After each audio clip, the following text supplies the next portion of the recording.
Despite a Dalton police officer's resignation, the city tells us an administrative review of his actions continues tonight. Thanks for joining us. I'm Kim Chapman-Whitfield. And I'm Josh Rowe. Officer behind the arrest of Jimena Arias Cristobal resigned from his position late last week. That's according to his resignation letter.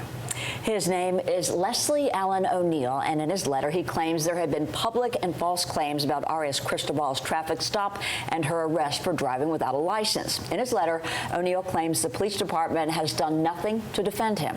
News Channel 9's Mary Beth Mangrum joins us now to explain more behind the arrest, the traffic stop, and this resignation letter as well. Mary Beth.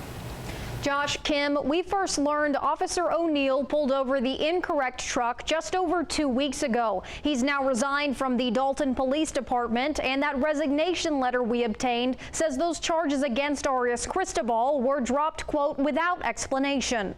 This is unfortunately what happens when government applies a sledgehammer to an across-the-board perceived situation, that you have these injustices pop up. After the Dalton Police Department dropped all charges from Jimena Arias Cristobal's traffic stop, I'm 10-4, one female 95. Officer Leslie Allen O'Neill, seen in this video arresting the 19-year-old, sent this resignation letter to the chief of police. It says the department had a, quote, inadequate response to and defense against public accusations of false arrest, which arose after a charge from a valid arrest was publicly dropped without explanation. Step away. I'm sure there was a great amount of public and national pressure both ways on this story. We saw some backlash against Officer O'Neill at a protest before Jimena was released on bond. And online, commenters called the arrest embarrassing and shameful, calling for Officer O'Neill's resignation.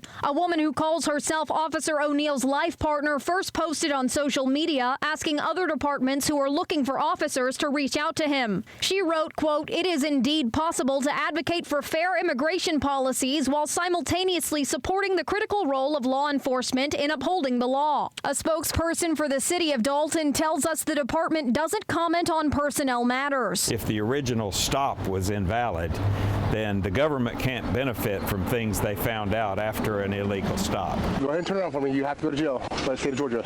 Although driving without a valid license is an arrestable offense due to Georgia state law. Now, the officer may argue that that was an honest mistake, pulling over the wrong vehicle, and then he discovered there's an unlicensed driver. Still, I think the city of Dalton probably did the right thing in this situation. While Officer O'Neill has resigned, a Dalton spokesperson says their investigation into the stop will continue and its completion is around 2 weeks away. Josh? Mary Beth, thank you. As far as the case goes, her attorney tells us she currently has no hearing set and they do not expect to set any until mid-2026.